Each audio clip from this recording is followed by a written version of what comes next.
बाल केंद्रित शिक्षा एवं प्रगतिशील शिक्षा, चाइल्ड सेंट्रिड एंड प्रोग्रेसिव एजुकेशन। बाल केंद्रित शिक्षा, जैसे कि इसके नाम से ही पता चल रहा है, बालक को केंद्र में रखते हुए दी जाने वाली शिक्षा, उसके अकॉर्डिंग, उसे ध्यान में रखते हुए जो शिक्षा बनाई जा रही है, जो उसे दी जा रही है, उसे ही बोला जाता है बाल केंद्रित शिक्षा। इस शिक्षा के अंतर्गत बालक के मनोविज्ञान को समझा जाता है, उसके बाद उसे शिक्षा दी जाती है।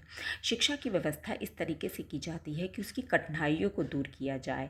इसी तरीके की शिक्षा को बाल केंद्रित शिक्षा कहा जाता है। बाल केंद्रित शिक्षा के समर्थक जॉन डीवी साहब रहे हैं। भारतीय शिक्षाविद में गीजू भाई बाल केंद्रित शिक्षा के क्षेत्र में एक विशेष कार्य करने के लिए प्रसिद्ध रहे हैं। ये नाम आप याद रखना। प्राचीन काल में शिक्षा को मात्र उद्देश्य ये होता था कि बालक के मस्तिष्क में कुछ भी भर दिया जाता था। लेकिन आधुनिक शिक्षा और प्राचीन शिक्षा में बहुत अंतर है। आधुनिक शिक्षा में बालक के मनोविज्ञान को समझते हुए शिक्षा को बनाया जा रहा है। आधुनिक समय में बालक के स्वर्णीय विकास के ऊपर ध्यान दिया जाता है, ना कि सिर्फ एक सब्जेक्ट लिया और उसे पढ़ा दिया और छुट्टी हो गई, ऐसा नहीं है। आजकल आधुनिक समय में बालक के स्वर्णीय विकास को ध्यान में रखते हुए शिक्षा का विकास किया जा रहा है। मनोविज्ञान की जानकारी होने के साथ ही शिक्षक इस पहलू पर ध्यान रखता है कि बाल केंद्रित शिक्षा किस तरीके से दी जा सकती है। इसलिए मनोविज्ञान की सहायता से टीचर अपनी शिक्षण संबंधी समस्याओं को आसानी से सुलझा सकता है। उसे जो भी समस्याएं आती हैं बालक को लेकर, उन्हें वो सुलझा सकता है। बाल केंद्रित शिक्षा की कुछ विशेषताएं होती हैं, जैसे बालक के मनोविज्ञान को समझना। किसी भी क्षेत्र में सफलता के लिए शिक्षक को बालक के मनोविज्ञान की जानकारी का होना बहुत ज़रूरी है, क्योंकि बालक के संबंध में जब उसे पता होगा कि बालक की क्या मूल धारणाएं हैं, क्या आवश्यकताएं हैं, क्या मानसिक स्तर है, उसकी क्या रुचियां हैं, तो उसी के अकॉर्डिंग ही तो वो पढ़ाएगा।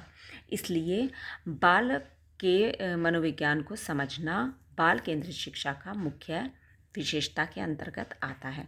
शिक्षण विधि, जब हम बालक के मनोविज्ञान को जान जाते हैं तो इतना ही काफ़ी नहीं है, हमें उसे किस तरीके से पढ़ाना है, किस तरीके से उसे अप्लाई करना है, ये सब शिक्षण विधि के अंतर्गत आएगा और हम उन विधियों की सहायता से उन्हें पढ़ाएंगे। फिर बात आती है मूल्यांकन और परीक्षण की।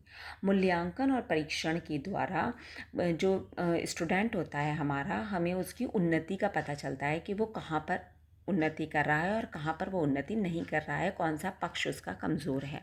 तो हम उसका मूल्यांकन करते हैं, परीक्षण करते हैं और फिर उसे अपनी बाल केंद्रित शिक्षा के अंतर्गत लाते हैं और हम उसे उन समस्याओं से दूर करते हैं। फिर बात आती है पाठ्यक्रम की।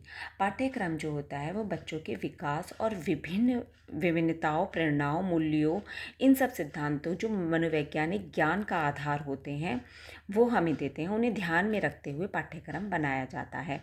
बालक की क्या आवश्यकताएं हैं, उसकी क्या आयु है, क्या क्या उसके गुण हैं, इन सब बातों को ध्यान में रखते हुए ही पाठ्यक्रम का निर्माण किया जाता है। आई होप आपको इतनी बात समझ में आ गई होगी। आज के लिए बाल केंद्रित शिक्षा को हम यहीं समाप्त करते हैं। अगले लेक्चर में हम प्रगतिशील शिक्षा के बारे में पढ़ेंगे। जब तक के लिए धन्यवाद। मेरे चैनल को सब्सक्राइब कीजिए और वीडियो को लाइक कीजिए।